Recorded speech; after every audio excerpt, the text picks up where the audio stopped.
guys, எல்லாருக்கும் வணக்கம் and welcome to my channel. This is master Askin. So நம்ம channel subscribe பண்ணுங்க, லைக் பண்ணுங்க, ஷேர் பண்ணிச்சுக்கோங்க. இன்னைக்கு நாங்கள் பார்க்க போகிறோம் அப்படின்னு கேட்டிங்கன்னா சிங்கப்பூர் சலூன் படத்தோட ரிவ்யூ தாங்க பார்க்க போகிறோம். ஸோ சிங்கப்பூர் சலூன் படத்தில் வந்துட்டு நம்ம ஆர்ஜே பாலாஜி, லால், அதுக்கப்புறம் வந்துட்டு நம்மளோட தலவு 68 படத்தோட மிகப்பெரிய ஒரு ஹீரோயின் இந்த படத்தின் மூலியமாக தான் அங்கே போயிருக்காங்க. அண்ட் இந்த படம் வந்துட்டு ஃபேமிலி ஆடியன்ஸுக்கு பிடிச்சதா பிடிக்கலையா, அண்ட் இந்த படம் வந்துட்டு எப்படி இருக்கு, ஏன்டா ஃபேமிலி ஆடியன்ஸுக்கு பிடிக்கணும், என்னடா இருக்கு அப்படின்னு கேட்டிங்கன்னா, அவர் எப்பவுமே சொல்லிட்டு இருப்பார், அவர் வந்துட்டு நார்மல் ஆக்டர்ஸை விட வந்துட்டு இவர் கொஞ்சம் வித்தியாசமான ஒரு கேரக்டர். ஆக்ஷன் இருக்காது, ஃபைட் இருக்காது, நடனம் இருக்காது, எதுவுமே இருக்காது. பட் படம் நல்லா இருக்கும். ஸோ அந்த மாதிரி ஒரு கனெக்ட்ல ஃபேமிலி ஆடியன்ஸுக்காகவே படத்தை எடுக்கிற நம்மளோட ஆர்ஜே பாலாஜி அவர்களுக்காக இந்த படம் வந்துட்டு ஹிட் அடிச்சுச்சு அடிக்குது. இந்த படம் எவ்வளோ ஃபேமிலி ஆடியன்ஸோட கனெக்ட் ஆயிருக்கு அப்படிங்கிறது வந்துட்டு நம்ம டீட்டெயிலாக ரிவ்யூ பண்ண போகிறோம். ஸோ வாங்க நம்ம வீடியோக்குள்ள போகலாம். இது உங்கள் மாஸ்டர் ஸ்கின்.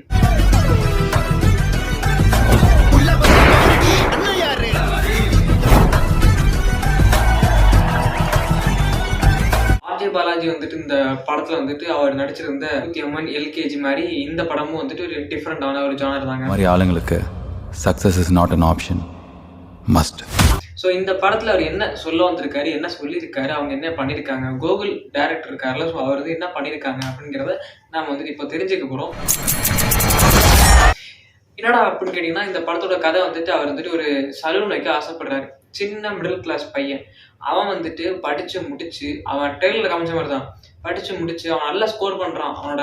அவனுடைய பிளாட்ஃபார்ம்ல வந்து நல்லா ஸ்கோர் பண்றான். பட் இருந்தாலுமே வந்துட்டு அவனோட இது ஆம்பிஷன் என்னன்னா, அவனுக்கு வந்துட்டு பிடிச்ச பேஷன், தட் மீன்ஸ் அந்த ஹேர் ஸ்டைலிஸ்ட் வந்துட்டு ஆகணும் அப்படிங்கிற ஒரு கட்டத்துல வந்து ஹேர் ஸ்டைலிஸ்ட் ஆனாரா ஆகலையா, அதுக்கு இடையில வந்து என்னெல்லாம் பிரச்சனை வந்துச்சு, அதெல்லாம் எப்படி ஒரு கிராஸ் பண்ணி போனாரு, இதை பத்தின ஒரு படம் தாங்க இந்த ஒரு படம்.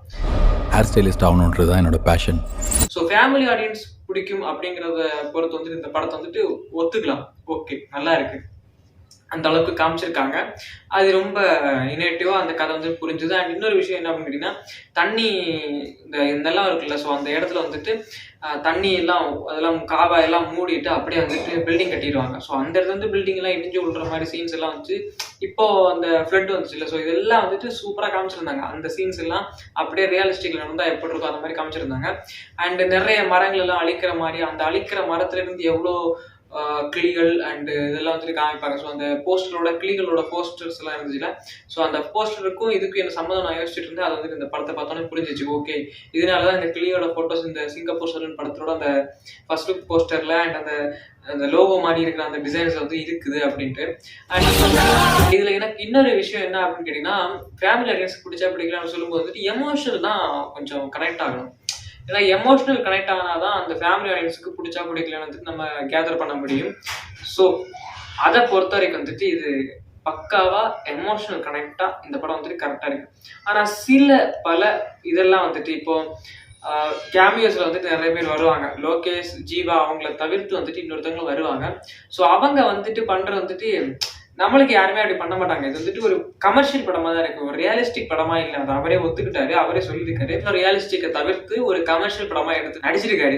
ஸோ கமர்ஷியல் படம் வந்து நடிக்கும் போது வந்துட்டு அதை கொஞ்சம் இனோவேட்டிவா ஒரு நல்லதா நம்பகத்தன்மையோட கொஞ்சம் காமிக்கணும். பட் அதை காமிச்சிருக்கலாம்னு கேட்டீங்கன்னா எஸ், காமிச்சிருக்காங்க. எனக்கு வந்துட்டு என்னன்னா, ஒரு எமோஷனல் கனெக்ட் இருக்குன்னு சொன்னால, ஸோ அது வந்துட்டு சூப்பரா செட்டா இருக்கு. ஒரு மிடில் கிளாஸ் பையன் வந்துட்டு அவனோட பிடிச்ச பேஷன் வந்துட்டு அடையணும்னா அவன் என்னெல்லாம் பண்ணணும், அவன் என்னெல்லாம் பண்ணான், அவன் என்ன செஞ்சான், அதுலேருந்து அவன் எப்படி வந்துட்டு அதை அடைஞ்சான், ஸோ அதெல்லாம் சூப்பராக காமிச்சிருந்தாங்க. சாச்சா லால் அவரோட கேரக்டர்ஸை வந்துட்டு உண்மையிலேயே ஒத்துக்கிட்டே ஆகணும், பக்காவை பொறுத்துருச்சு. அவர் வந்துட்டு அவரோட கேரக்டர்ஸ் வந்துட்டு வாழ்ந்துருக்காருன்னு சொல்லலாம். லால் அப்படிங்கிற அந்த அவர் வந்துட்டு சாச்சா அப்படிங்கிற கேரக்டர்ஸ் வந்துட்டு வாழ்ந்துருக்காரு. சாச்சா அண்ட் ஃபர்ஸ்ட் சீக்வன்ஸ்ல வந்து சின்ன பசங்களை தான் காமிப்பாங்க. இவங்க எப்படி இதுல வந்தாங்க, எப்படி இதுல ஆனாங்க அப்படிங்கிறதுக்கு வந்து சின்ன பசங்களோட ஸ்டோரி ஃபர்ஸ்ட் ஓடிட்டே இருக்கும். ஸோ அதில் வந்துட்டு முஸ்லீம், ஹிந்து, ஸோ இந்த ரெண்டு பாண்டிங்கையும் காமிப்பாங்க, ஃப்ரெண்ட்ஷிப்பாக இருக்கிறது. அதில் வந்துட்டு ரெண்டு ஃப்ரெண்ட்ஷிப்லேயும் வந்துட்டு அவங்களோட சடங்குல வந்துட்டு மொட்டை அடிப்பாங்க, இவங்களோட சடங்குல வந்துட்டு அந்த ஆண் குரூப். ஸோ அது வந்துட்டு அப்படி அதுக்கு வேற பேர் இருக்குன்னு நினைக்கிறேன். ஸோ தப்பா இருந்த மாதிரி வச்சுக்கோங்க.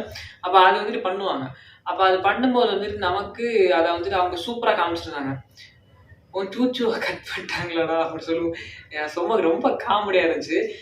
அதை நான் இப்ப சொல்ல வரேன், காமெடி. அந்த காமெடி வந்துட்டு எப்படின்னா, இந்த சின்ன பசங்க ஒரு டைம் காமெடி பண்றாங்களா, அந்த சாச்சா ஒரு டைம் காமெடி பண்றாரு. அப்படி காமெடியோட ஃப்ளோவா போயிட்டு இருக்கிற டைம்ல வந்துட்டு திடீர்னு ஒரு டிராபேக்.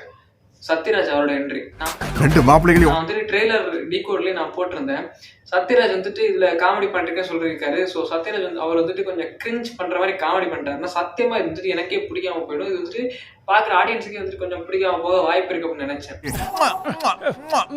இரிட்டேட் பண்ணாதீங்க அங்கிள். பட் உண்மையிலே சொல்றேன், பார்க்கும்போது செம்ம கோபமும் வந்துச்சு, அதுக்கு ஈக்குவலா வந்துட்டு சிரிப்பும் வந்துச்சு. ஸோ அது ஏன் கோபம் வந்துச்சு, ஏன் சிரிப்பு வந்துச்சு அப்படிங்கிறத வந்து நீங்க அந்த படத்தை பாருங்க, உங்களுக்கு ஃபுல் அண்ட் ஃபுல் எக்ஸ்பீரியன்ஸ் ஆகும். ஏன்னா சத்யராஜ் இப்படி நடிப்பாராடா அப்படிங்கிற ஒரு அளவுக்கு வந்துட்டு இந்த படத்துல சூப்பரா அந்த கோகுல் அப்படிங்கிற அந்த டேரக்டர் வந்துட்டு காமிச்சிருக்காரு. அண்ட் நம்ம ரோபோ சங்கர் வந்துட்டு நடிக்கிறத பார்க்கும்போது வந்து எனக்கு என்னடா இது ரொம்ப இரிட்டேட் பண்ணாதீங்க எங்கள் அப்படின்னு சொல்ற மாதிரி அதெல்லாம் வந்துட்டு கொஞ்சம் ஓவரா இருந்துச்சு. பட் ஓகே, நல்லா அந்த காமெடி ஒரு டைமிங் வந்துட்டு Sathyaraj, Robo Shankar, RJ Balaji, so இவங்களோட காமெடி சென்ஸ் எல்லாம் வந்துட்டு ரொம்ப கரெக்ட் ஆச்சு. ஆனால் ஆர்ஜே பாலாஜி அவர் வந்துட்டு ரொம்ப எமோஷனல் டிராப் பேக்ல தான் இருந்தார். எமோஷனல் ஸோ அவருக்கு வந்துட்டு ஃபுல்லா எமோஷனலே வந்துட்டு கொடுத்துருந்தாங்க. ஃபுல்லா அவர் அப்படியே அழுகிற மாதிரியே இருப்பாரு. ஆனால் சில டைம்ல மோட்டிவேட்டும் பண்ணிட்டு இருப்பாரு. ஆனால் அழுவாரு, மோட்டிவேட் பண்ணுவாரு.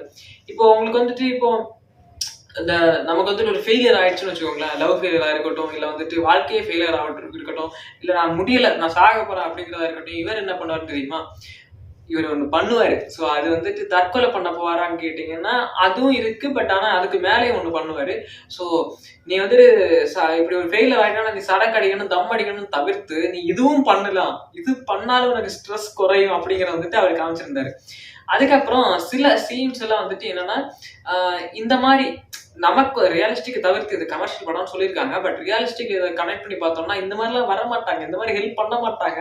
ஸோ ஆனால் கமர்ஷியலாக ஏற்றுக்கிட்டோம் வந்துட்டு ஓகே, இது வந்துட்டு ஓகே, இது பண்ணுவாங்க, இது ஹெல்ப் பண்ணுவாங்க, இது ஒத்துப்பாங்க, ஓகே அப்படின்னு தோணுது. ஆனால் சில சீன்ஸ் எல்லாம் வந்து எனக்கு நான் என்னால் நம்ப முடியல.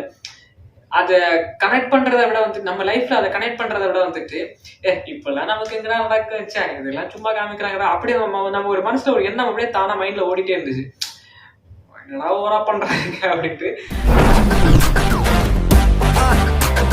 அண்ட் ஓகே, இந்த படத்துல வந்துட்டு சிங்கப்பூர் சலூன் அப்படிங்கிற இந்த ஒரு பேருக்கு ஏத்த மாதிரி வந்துட்டு சூப்பரா காமிச்சிருக்காங்க. அண்ட் முக்கியமா இந்த வில்லனிசம் வந்துட்டு எல்லாம் ரொம்ப அவனை புடுங்கணும், இவனை அடிக்கணும், அவனை கொல்லணும் அப்படின்ட்டு இருக்கிற வில்லனே வந்துட்டு ஒரு கட்டத்துக்கு மேல என்ன பண்ணுவாருன்னு கேட்டீங்கன்னா அதையும் நீங்க படத்தை பாருங்க, அப்போ வந்துட்டு உங்களுக்கு சூப்பரா புரியும்.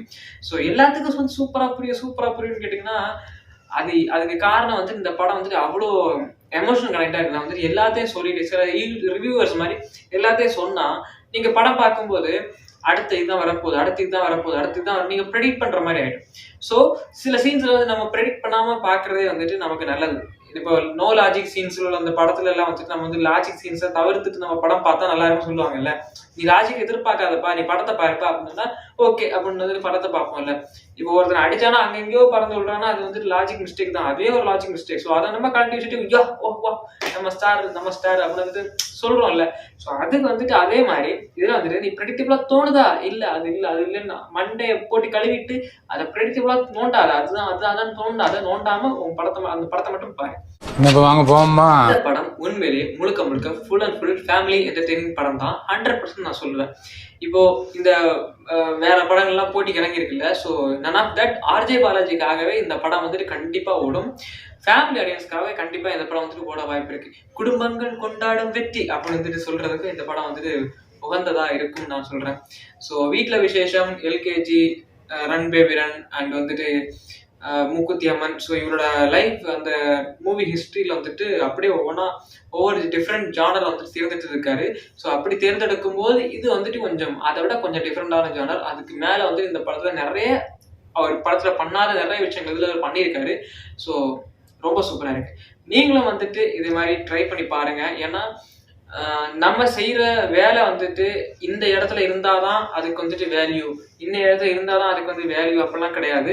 நீ எந்த இடத்துல போட்டாலுமே அந்த வேலையை வந்து எந்த இடத்துல செஞ்சாலுமே வந்துட்டு நீ கரெக்டா செஞ்சேன்னா அதுக்கு வந்துட்டு கரெக்டான பலன் வந்துட்டு உன்னை எங்க இருந்தாலும் தேடி ஆட்கள் வருவாங்க. ஸோ அதை வந்து இது சூப்பரா சொல்லியிருக்காங்க. அதே நான் இங்க வந்துட்டு லைட்டா சொல்லிட்டேன். So that's all guys, this is master Askin. அந்த படத்தை வந்து கண்டிப்பா தியேட்டர்ல விசிட் பண்ணி பாருங்க, ரொம்ப சூப்பரா இருக்கு. ஸோ மறக்காம நம்ம சேனல் சப்ஸ்கிரைப் பண்ணுங்க, லைக் பண்ணுங்க, ஷேர் பண்ணி வச்சுக்கோங்க. That's all, bye.